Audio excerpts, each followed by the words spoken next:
जी गुरु अंगद देव जी का प्रसंग है। यह जग संचे की है कोठरी, संचे का बिच बास।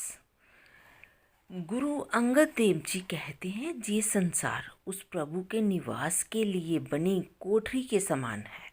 वह खुद इस कुदरत में समाया हुआ है। यदि कुछ जीव उससे मिलने का सौभाग्य प्राप्त करते हैं तो ऐसा केवल उस प्रभु के हुक्म से ही होता है, और यदि कुछ जीव अपना सब कुछ नष्ट कर देते हैं तो ये भी उसी के हुक्म के अनुसार होता है। ये भी उसी की रजा में या हुक्म में रहने का निवास है कि कुछ जीव माया के पंजे से निकल जाते हैं और कुछ जीव उसी में फंसे रहते हैं। ये कह पाना भी संभव नहीं है कि किसी की मेहनत सफल होगी और किसकी मेहनत सफल नहीं होगी। जिस भाग्यशाली जीव को वह कर्ता गुरु के जरिए स्वयं ज्ञान का प्रकाश बख्श दे, उसे ही इस सत्य की सूझ हो जाती है। इस प्रसंग में गुरु साहिब ने संसार के लिए कोठरी शब्द का प्रयोग किया है। कोठरी की महिमा उसमें रहने वाले व्यक्ति से होती है। रचना की महिमा कण कण में व्यापक उससे कर्ता से है। रचना पूर्वी रूपी कोठरी प्रभु के हुक्म का खेल है। ये प्रभु के हुक्म से ही बनती है और उसके हुक्म द्वारा ही नष्ट हो जाती है। इसमें रहे जीव भी पूरी तरह से प्रभु के हुक्म में हैं। वह प्रभु जिन्हें अपनी रजा से अपने साथ मिलाना चाहता है, वे इस नश्वर माया में रचना से मुक्त होकर अविनाशी प्रभु में समा जाते हैं।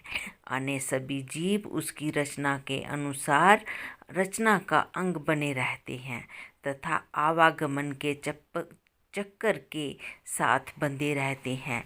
कुछ लोगों का परिश्रम सफल हो जाता है तथा कुछ लोगों का परिश्रम व्यर्थ हो जाता है। इसका कारण भी प्रभु की रजा है। दूसरे शब्दों में मनुष्य के प्रयत्न की सफलता और असफलता का आधार भी प्रभु की रजा है। सृष्टि में जो कुछ अस्तित्व में आया है प्रभु के हुक्म से आया है, और इसमें से जो कुछ भी हो रहा है उस कर्ता की रजा के अनुसार हो रहा है। गुरु साहब फरमाते हैं कि प्रभु कृपा से जिन जीवों का सतगुरु से मिलाप हो जाता है उनके अंदर सत्य का प्रकाश हो जाता है। गुरु नानक देव जी जप जी की दूसरी पौड़ी में फरमाते हैं, रचना का प्रत्येक पदार्थ प्रभु के हुक्म से रूप धारण करता है तथा जीव उसके हुक्म से रचना का अंग बनते हैं।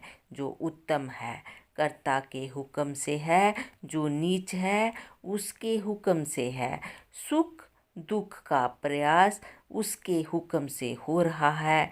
जिसे कर्ता अपने साथ मिलाने की बड़ाई बख्शना चाहता है उसे अपने साथ मिला लेता है।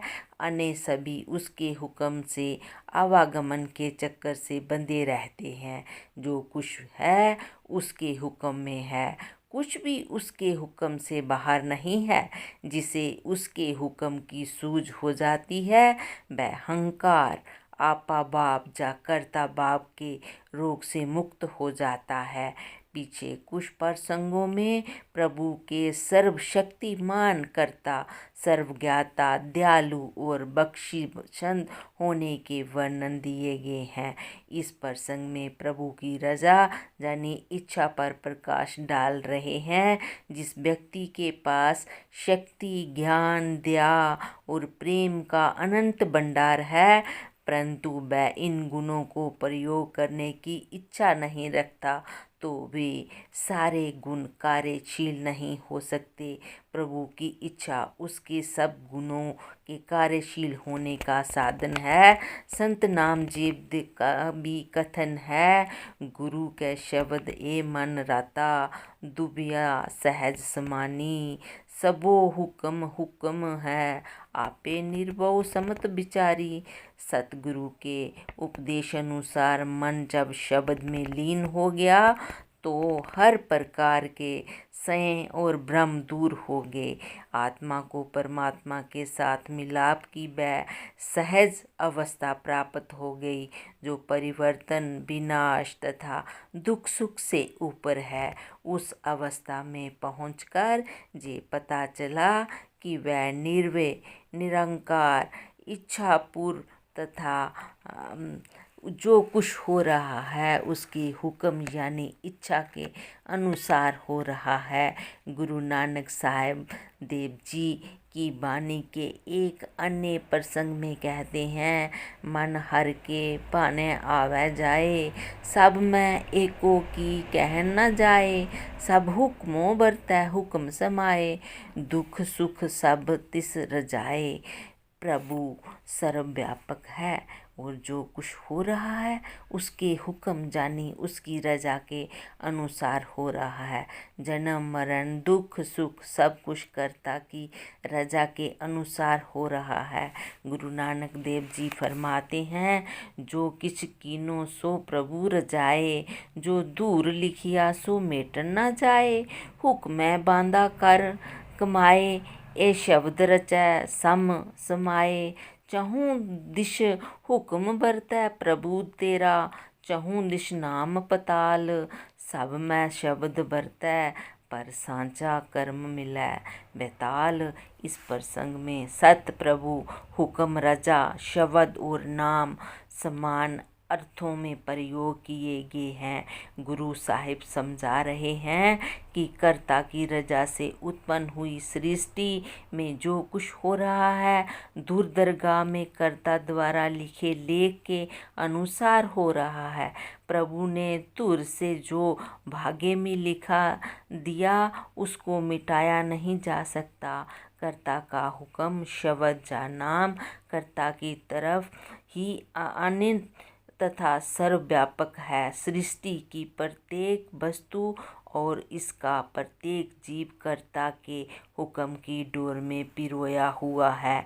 जो भाग्यशाली जीव प्रभु की रजा के अनुसार शब्द में अवैध हो जाते हैं उन्हें प्रभु की रजा के अनादि और सर्वव्यापक प्रसार की सूझ हो जाती है।